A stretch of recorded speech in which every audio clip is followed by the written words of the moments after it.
Hey up everyone, Magpie Gaming here. I hope you're all doing well. I hope you enjoyed the second beta weekend for Battlefield 6 as well. I enjoyed it, but I want to talk about the new map and the maps in general. So we had the first weekend, we had the free maps that were put on, all relatively small maps, which was one of the big concerns of the community at the time was, is this all the game is going to be full of? Why have they given us a beta run and they put small maps in? But I thought, we've got this Empire State map coming, doesn't really set your mind alight with it being a big map, given that it's in New York City. But for given benefit of the doubt, it might be a big map. Anyway, they released it on the second beta weekend, and it's basically just a meat grinder map.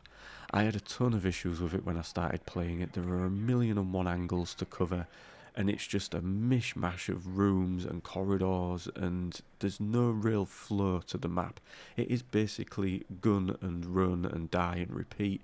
And yeah, it's probably the most COD-esque map in the game so far. So obviously Battlefield 6 has been compared to COD with the small maps, and Empire State just personifies that for me. Definitely a COD-like map. But once I got playing it a little bit more, I did get into it. Once I'd worked my way around it, it was very complex to actually remember where to go at certain points.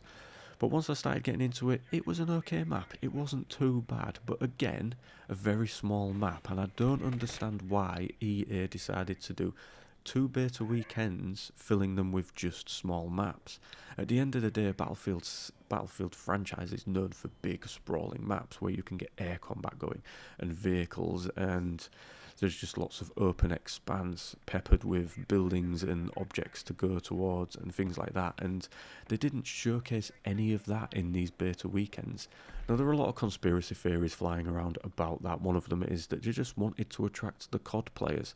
People that play COD, a lot of them are getting a bit of fatigue with that series now. It's an annual series.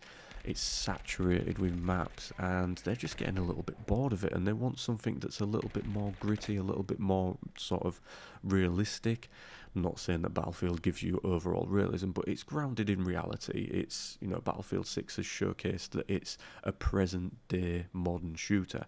It's not looking to be based decades down the line or have silly mechanics in it that just seem stupid on a Battlefield. So, and I think they've tried to definitely appeal to the COD players, and I think they have done to a large degree.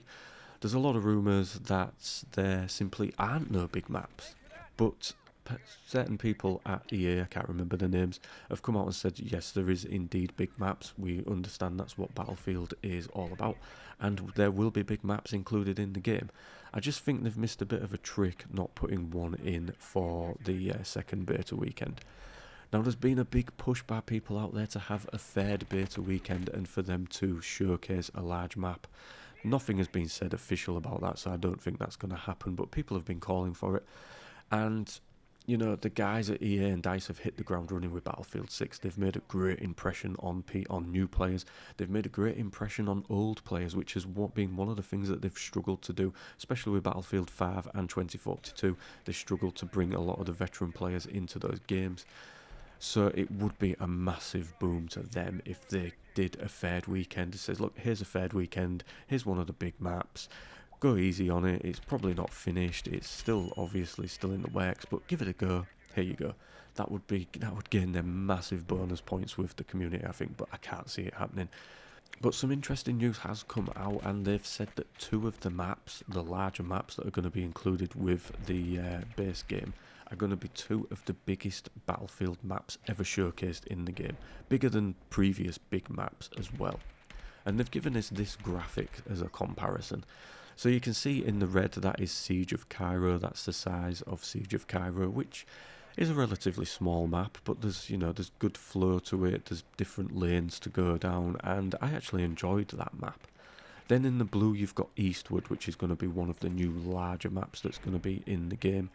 And then you've got Mirak Valley, which is going to be the biggest map that's ever been showcased in a Battlefield game. So you've got your comparisons there to look at, and this should have just given us one of these in the beta weekends. But it's good to know that the larger maps are coming.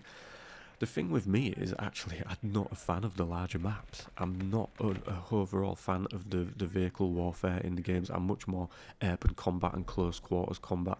Hence why Siege of Cairo really sort of suited my playstyle. But Empire State was a bit of a push too far. I didn't like it. It felt very closed in. Like I say, 1,000,001 angles to cover. And one of the things I've noticed with all of the maps is that there isn't a real flow to them.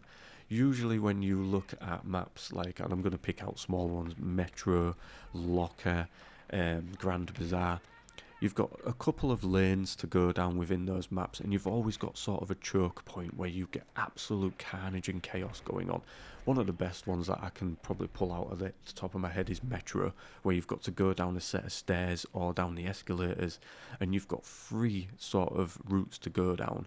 And you've got to get down one of the, I think, is it 3? Or maybe it's 2. It might be 2 actually. And you've got 2 routes to go down, and nobody is progressing in that map until one team breaks through. And it's held by the players, you know, they're rocket launchers in, they're throwing grenades in. And usually all it would take in one of those games is for a well-placed grenade to take out 3 or 4 of the enemy, and the team can rush through. That's the kind of thing that I'm looking for in Battlefield 6. You kind of got that in Siege of Cairo. There were the different lanes to go down. You kind of got it in Liberation Peak as well. You had sort of 2 lanes, you had the left or the right to go down. The Iberian Offensive, again, you kind of got it like that, but there were no real full-on choke points, and I think that's what we're missing in the game. And I fully believe that since the devs have said that they will allow us to vote for classic maps to be brought back, I fully believe that one of those classic maps is going to either be Locker, Metro or Grand Bazaar. I can see one of those maps coming back, definitely. Or even Arica Harbour. That was another one that had a good flow and lanes to it. So yeah, let me know in the comment section down below what you think about the maps that were showcased. Did you think they were too small? Did you think they should have thrown a big map in? I personally believe that they should have. Let me know your thoughts and feelings on this subject. And as always, ladies and gentlemen, thank you very much for watching and listening.